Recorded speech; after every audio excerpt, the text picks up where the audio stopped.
Welcome, friends. My name is Avinash Gorakshekar, and I welcome all of you to another interesting episode of Conexia High Flyers. Friends, in these episodes, we talk to you about emerging companies from emerging sectors, and we make it a point to talk to the promoters of such companies. We talk to the promoters, about the company's business model, their growth journey, their future plans, and in this process, we get a lot of valuable insights from the promoters of such companies. And friends, today we have got a very interesting company which is going to hit the SME capital market very soon. The company's name is Mandeep Auto Industries Limited, and we have the pleasure of having the top management team. We have Mr. Gurupal Singh Bedi, who's the managing director of the company. Gurpal ji, thank you very much हमारे programme में आने के लिए. And we धन्यवाद also sir, have आपने बुलाया. Rajveer Singh. We have Rajveer Singh Bedi, who is the executive director of the company. Rajveer ji, आपको भी बहुत बहुत धन्यवाद. बहुत अच्छा लगा सर आपसे मिलने, और मुझे यकीन है सर ये छोटे से इंटरव्यू में हम आपके कंपनी के बारे में बहुत कुछ जान जाएंगे. तो इसी के साथ हम शुरू करते हैं. Okay sir. तो गुरपाल जी, पहला सवाल जो मेरा है वो ये है कि सर हमको आपके कंपनी के बिजनेस के बारे में बताइए. हम एक्चुअली बिजनेस क्या करते हैं, हमारा प्रोडक्ट लाइन क्या है, और हमारी डोमेस्टिक मार्केट में क्या पोजीशनिंग है मनदीप ऑटो की. और आपके पॉइंट ऑफ व्यू से अगर आप आपकी एंटरप्रेन्योरल जर्नी, यानी ये बिजनेस आपने कैसे शुरू किया, कब शुरू किया, इसके बारे में आप कुछ बताएं हमको तो वो अच्छा रहेगा. Okay. Mandeep auto industry basically auto parts metal forming में काम करती है, और मैं पिछले 23 सालों से 2000 से हमने काम शुरू किया था. और इसमें स्पेशलिटी हमारी ऑटोमोटिव पार्ट्स और ऑटो पार्ट्स बनाने की है. हमारा बिजनेस मॉडल फोकस करता है ओईएम और आफ्टर मार्केट सप्लायर के लिए. और ऑटोमोटिव इंडस्ट्री के लिए काफ़ी अलग तरह की सेगमेंट कॉपरेट करते हैं. और मनदीप डोमेस्टिक मार्केट में अपनी एक्सपर्टीज और क्वालिटी की वजह से ही मजबूत पोजीशन में है. हमारी शुरुआत ही मैन्युफैक्चरिंग में स्पेशलिटी के साथ ही हुई थी, क्योंकि कंपोनेंट कोई ऐसे जो मेजर कंपोनेंट थे उन्हें डेवलपमेंट करने में जो ज़्यादा परेशानी होती थी, उन्हीं से हमने शुरुआत की थी. तो बेसिकली गुरपाल जी, दूसरा सवाल जो मेरा है वो ये कि हमको आपके प्रोडक्ट रेंज के बारे में थोड़ा बताइए कि हम कौन कौन से प्रोडक्ट बनाते हैं, वेदर ये पूरे मशीन्ड प्रोडक्ट्स होते हैं या सेमी फिनिश्ड होते हैं. और तीसरा सवाल सर, हमारे पास कितने एसक्यूज होंगे. हम ऑटो कंपोनेंट्स करते हैं तो आपको काफ़ी एसक्यूज भी मेंटेन करने पड़ेंगे, तो इसके बारे में बताइए. अब बेसिकली हम कुछ तो ओईएम के लिए पार्ट्स बनाते हैं, जैसे होंडा के लिए काम करते हैं, हीरो स्कूटर के लिए काम करते हैं, और टीवीएस के लिए काम करते हैं. उसमें हम टायर 2 में हैं. लेकिन जो कंपोनेंट हम बनाते हैं बेसिकली इंजन पार्ट हैं, सेमी फिनिश भी होते हैं और फिनिश गुड्स भी होते हैं, जिसमें प्रेस वर्क है, मशीनिंग के लिए सीएनसी वगैरह का काम करते हैं, गेयर ओपनिंग का काम करते हैं. काफ़ी तरह के कंपोनेंट हैं जो डिफरेंट तरह के मॉडल के हिसाब से बनते हैं. हम प्रोजेक्ट में डिमांड के अकॉर्डिंग एसक्यू एक डेवर्ट और पोर्टफोलियो प्रेजेंट करते हैं, और हमारी इंसल्टाइन कैपेसिटी मार्केट की डिमांड को पूरा करती है. अभी तक हमारी यूटिलिटी हम 78% कर रहे हैं, जो लास्ट ईयर हमारी एवरेज 65% से ज़्यादा नहीं थी. इसलिए इसमें हमारी ग्रोथ काफ़ी शो हो रही है. अच्छा, ठीक है. तीसरा सवाल जो है वो राजवीर जी से है. राजवीर जी, मुझे बताइए ओवरऑल एड्रेसेबल मार्केट अपॉर्चुनिटी हम कहें, जो कंपनी प्रोडक्ट्स बना रहा है, तो इस मार्केट को आप कैसे व्यू करते हो, क्या आउटलुक आप शेयर करोगे विदाउट गिविंग नंबर्स. अगर आप आपको बताएं कि ओवरऑल आपको कस्टमर से क्या सिग्नल मिल रहे हैं, कितना बड़ा मार्केट है, अगले 3-5 साल में कितना बड़ा मार्केट ये हो सकता है, और हमारी कंपनी यहाँ पे कैसे कैपिटलाइज करेगी. हमारी कंपनी के लिए काफ़ी अच्छी सिग्निफिकेंट अपॉर्चुनिटीज़ हैं, क्योंकि हम जिस सेक्टर में हैं, ऑटोमोटिव सेक्टर, ये लगातार ग्रो कर रहा है. और ग्रोथ के साथ ही में अगर प्रोजेक्टेड मार्केट वैल्यू देखा जाए तो मार्केट साइज है $2,449.20 मिलियन है. और अगले 10 सालों में इसकी ग्रोथ का जो एक्सपेक्टेड वैल्यू है वो रहेगी $4,386 मिलियन की. तो काफ़ी अच्छा ग्रोथ मिलता है हमें आगे अगले 10 साल में देखने को. तो हम इसी सेक्टर से बिलोंग करते हैं, इसी सेक्टर में आगे भी काम करना कंटिन्यू रखेंगे. ठीक. गुरपाल जी, अगला सवाल जो आपने थोड़ा सा पार्टली आंसर किया था, लेकिन फिर भी मैं पूछना चाहूँगा आपने बोला आप हीरो मोटर को सप्लाई करते हो, टीवीएस को सप्लाई करते हो, हम्म, तो हमारे जो मेन अच्छा। मार्केट कस्टमर्स है, उनमें से हम्म, और कौन से नाम होंगे जहाँ पे हम प्रोडक्ट सप्लाई करते हैं, उसके बारे में जरा बताइए। इसमें हमारे मेन कस्टमर हैं, रॉकमैन इंडस्ट्री के लिए काम करते हैं जो चैन पॉकेट वगैरह बनाती है। इसी तरह वो हीरो ग्रुप की कंपनी है। ऐसी टीआईडीसी बरगुप्पा ग्रुप है, उनके लिए भी हम चैन पॉकेट के लिए काम करते हैं मोटरसाइकिल। ऐसी जेल ऑटो पार्ट्स है, इनके लिए होंडा स्कूटर और टीवीएस वगैरह के लिए काम करते हैं। ऐसी माइक्रो टर्नर है, वो भी होंडा स्कूटर और इनके लिए काम करती है। और आफ्टर मार्केट और में ये हमारे पास मानवी ऑटो के लिए काम करते हैं। बिल्कुल, तो नॉर्मली गुरपाल जी आफ्टर मार्केट और ओईएम में क्या शेयर होगा, यानी हमारा मोटा मोटी रेवेन्यू में सर कितना मिक्स होगा? मेजर काम तो हम ओईएम के लिए ही करते हैं, आफ्टर मार्केट के लिए कम काम ओईएम, करते हैं। अच्छा ओईएम ज्यादातर होता है, ठीक। हाँ जी। और दूसरी बात गुरपाल जी, अभी मेरे को बताइए कि जब हम कस्टमर को प्रोडक्ट सप्लाई करते हैं, नया पार्ट आप डेवलप करते हो या एग्जिस्टिंग पार्ट हम्म, सप्लाई करते हो, तो मोटा हाँ मोटी जी। सर ये एनुअल कॉन्ट्रैक्ट होता है कि आपको एक वॉल्यूम दिया जाता है कि इतना वॉल्यूम आपको सप्लाई करना है, और प्राइस पहले से फिक्स होती है, या आपको हाँ, कोई प्राइस प्राइसिंग प्राइस है? प्राइस जो है, जब हम मेरे को ड्राइंग और डेवलपमेंट के लिए देते हैं पीस, तो तभी प्राइस सेटल होते हैं। उसके बाद ये मंथली बेस पे या ईयरली बेस पे हमारे पास शेड्यूल आते हैं कि कैसे कैसे हमने सप्लाई करना है। अच्छा, ओके, तो बेसिकली वो उस हिसाब से काम होता है, यानी वॉल्यूम भी हाँ जी। डिसाइड होता है और उसके बाद प्राइसिंग डिसाइड हाँ होती जी। हाँ जी। हाँ है। जी। अच्छा राजवीर जी, अभी मेरे को बताइए कि ओवरऑल हमारी इंडस्ट्री में कॉम्पिटिटिव इंटेंसिटी क्या है, लाइक कितने लोग हैं, सबको अपना अपना मार्केट मिलता है, या basically you are one of the dominant players in the industry, इसके बारे में थोड़ा बताइए। ऐसा नहीं कहूँगा कि हम we are one of the dominant, but हाँ हमारे सेक्टर में काफी डोमिनेंट मतलब काफी सारे प्लेयर्स हैं, काफी कंपटीशन है, पर ऐसा नहीं है, सबको अपना स्पेस मिलता है और अपना जैसे मतलब कहेंगे कि हम अपने सेक्टर में इस वजह से टिके हुए हैं या अभी तक अच्छा एक्सेल कर रहे हैं क्योंकि हमारी क्वालिटी और इनोवेशन और कस्टमर सेटिस्फेक्शन बहुत अच्छी है। तो वो अच्छा, उसी रीजन की वजह से हम अभी तक आगे जा रहे हैं और बढ़ते ही जा रहे हैं।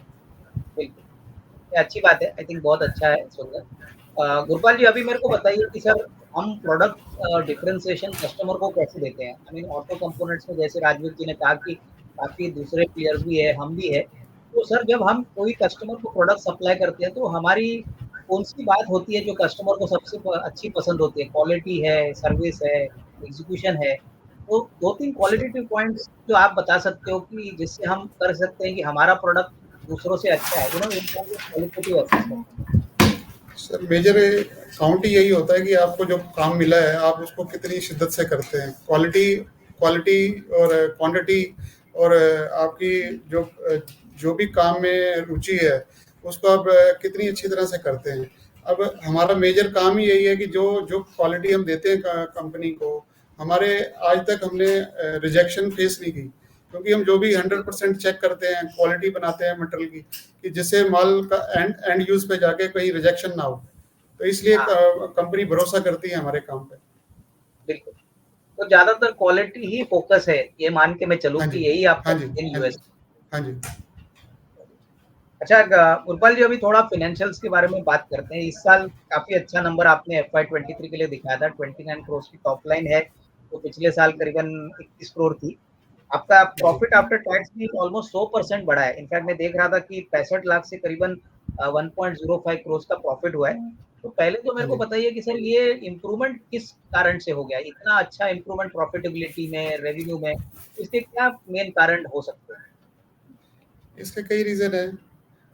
ये ऑटो ग्रोथ है, इसकी ऑटो पार्ट्स की ग्रोथ की बढ़ती डिमांड है, एक्सपेंशन है। इन न्यू हमने दूसरी नई मार्केट में इसमें काम किया है, ऑपरेशन एक्सीलेंसी है, बेटरनेस है। फाइनेंशियल ईयर 2023 में टॉप लाइन ग्रोथ की कई रीजन है। इसमें हमारी ग्रोथ जैसे ऑटो पार्ट्स की बढ़ती डिमांड, एक्सपेंशन न्यू मार्केट, और ऑपरेशन एफिशिएंसी और बेटरनेस, और इनकमिंग ऑर्डर जो हैं काफ़ी बढ़ गए। इसकी वजह से हमारी एक ग्रोथ हुई है, जिससे बीटा बढ़ने के हेल्प मिली है। मैं समझ गया। इनफैक्ट गुरपाल जी, अभी बताइए सर, हमने आपके 5 महीने के नंबर जो एफवाई 24 के हैं, वहां पे भी देखा बहुत अच्छा नंबर आपने दिखाया, 10 करोड़ का रेवेन्यू है, 75 लाख का प्रॉफिट आफ्टर टैक्स है। तो सर मैं ये पूछना चाहता था कि जिस प्रकार से अभी ऑलमोस्ट FY24 यानी मार्च तो खत्म हो चुका है, विदाउट गिविंग नंबर, इस साल आपको क्या लग रहा है कि ये साल भी, ये तो साल खत्म हो गया, बट FY25 के लिए भी यही ग्रोथ परसेंटेज में आप हाँ, मैनेज कर यही पाओगे? यही ग्रोथ मैनेज करेंगे हम, क्योंकि हमारे पास ऑर्डर अच्छे हैं और हम ये जो आईपीओ में आगे हमारी प्लानिंग ही यही है कि हमने मशीनरी, जो नई मशीनरी है, ऑटोमेटिक मशीनरी ऑर्डर करनी है, जिससे हमारी प्रोडक्शन और बढ़े और ऑर्डर और ज़्यादा हम सक्सेसफुली कवर कर सकें। नहीं समझ गया। अच्छा राजवीर जी, अभी आईपीओ की बात हुई है तो मेरे को बताइए सर, अभी हम कंपनी पब्लिक इशू कर रहे हैं, तो हम कितना पैसा उठा रहे हैं, basically for what are we using the funds, इसके बारे में कुछ बताइए। तो हम फंड्स का इस्तेमाल ऐसे करेंगे कि हम जैसे कि अभी बताया कि हम नई मशीनरीज में इन्वेस्ट कर रहे हैं, बाकी हम आगे चल के जैसे ऑटोमेटेड मशीन्स हो गई और इन चीज़ों में एक्सपेंड करेंगे, प्लांट एक्सपेंड करेंगे, नई एफिशिएंसीज, नई टेक्नोलॉजीज को एक्सप्लोर करेंगे, इनोवेशन की तरफ थोड़ा ध्यान देंगे। तो इस वजह से हम आगे इसी में कंटिन्यू कर पाएंगे। बट मोटा मोटी कितना पैसा रेस करने वाले हैं? How much funds are you planning to raise? 20 25 25 crore. अच्छा, और ज्यादातर कैपेक्स और वर्किंग कैपिटल के लिए है ये, राइट? ज्यादातर एक्सपेंशन और वर्किंग कैपिटल। अच्छा, ओके ओके। और दूसरी बात, इनफैक्ट गुरुपाल जी आपसे पूछना था कि देखिए मार्जिन्स में हमने बहुत अच्छा बढ़ोतरी देखा है। आपका पिछले साल का परफॉर्मेंस देख के फिर 5 महीने का नंबर देखे तो मार्जिन्स में देख रहा था, EBITDA मार्जिन्स आपके काफी अच्छी तरह से बढ़े हैं। तो मैं वही पूछ रहा था कि ये मार्जिन इंप्रूवमेंट जो है ये आगे भी चलेगा, क्योंकि आपके बिजनेस में जैसे जैसे आप मशीन कंपोनेंट बनाओगे तो ऑब्वियसली आपको अच्छे प्राइसेस मिलेंगे, आपके मार्जिन भी अच्छे रहेंगे, तो ये सिलसिला आगे भी बढ़ेगा आपके हिसाब से? सर, इसीलिए ये जो हमने पीछे जो ग्रोथ करी है, ये हमने काफ़ी मशीनरी, पहले जो हमारी मैकेनिकल मशीनरी थी उसको चेंज करके CNC पे गए हैं, जिससे हमारे प्रोडक्ट की क्वालिटी भी अच्छी हुई है और टाइम कंज्यूम कम हुआ है, जिसकी वजह से ही हमारी प्रोडक्शन बढ़ी है, इसी वजह से उसमें हमारा मार्जिन बढ़ा है। नहीं समझ गया। आई थिंक बहुत अच्छी तरह से आपने समझाया। राजवीर जी, अभी वर्किंग कैपिटल के बारे में बताइए कि मोटा मोटी हमारे बिजनेस में वर्किंग कैपिटल साइकिल कितना लंबा होता है? Right from the time order customer देते हैं, आप उसको मैन्युफैक्चर करते हो, आप उसको डिलीवर करते हो और कस्टमर आपको पैसा देता है, तो ये वर्किंग कैपिटल साइकिल हमारे लिए कितना लंबा है? तो हम जब डिलीवरी प्रोवाइड करते हैं उसके 1 मंथ के अंदर हमें 1 मंथ के बाद हमें पेमेंट रिसीव होती है। तो ऐसा है कि मतलब मंथली हम वर्किंग कैपिटल हमारा ऐसा रहता है, एवरेज वर्किंग कैपिटल साइकिल। नहीं, बट मैं पूछ रहा था सर, वर्किंग कैपिटल कितना है? 30 डेज है, 60 डेज है, कितने 30 दिन में 30 डेज 30 डेज? 30 डेज। अच्छा, तो सर ये एक बात बताइए राजवीर जी, मैं आपका प्रोस्पेक्टस देख रहा था, मेरे को एक बात बताइए सर, इतना अच्छा मार्जिन आप कमा रहे हो, रेवेन्यू भी बच्चा आ रहा है, कस्टमर्स भी बहुत अच्छे हैं आपके, तो फिर हमारा ये जो ऑपरेटिंग कैश फ्लो वो नेगेटिव क्यों है? वो पिछले 3 साल से माइनस नंबर आ रहा है, तो इसका मेन कारण क्या है? ऑपरेटिंग कैश फ्लो कम इसलिए क्योंकि हम, जैसे मैंने पहले भी बताया, कि हम लोग एक्सपेरिमेंट करते रहते हैं और हम ग्रोथ करते रहते हैं, साथ में नए चीजें ट्राई करते रहते हैं। तो इसी साथ में जैसे आगे बढ़ रहे हैं हम, क्योंकि हम ग्रोइंग बिजनेस है तो हम एक्सपैंड करते हैं या नई मशीनरीज खरीदते हैं, उसी वजह से हमारा कैश फ्लो कम करता है। तो प्लांट बट लिया, आगे जगह। आगे आने वाले साल में कैन वी एक्सपेक्ट राजवीर जी कि ये ऑपरेटिंग कैश फ्लो पॉजिटिव होगा? क्योंकि देखिए मार्केट तो इस आंकड़े को बहुत क्लोजली वॉच करता है।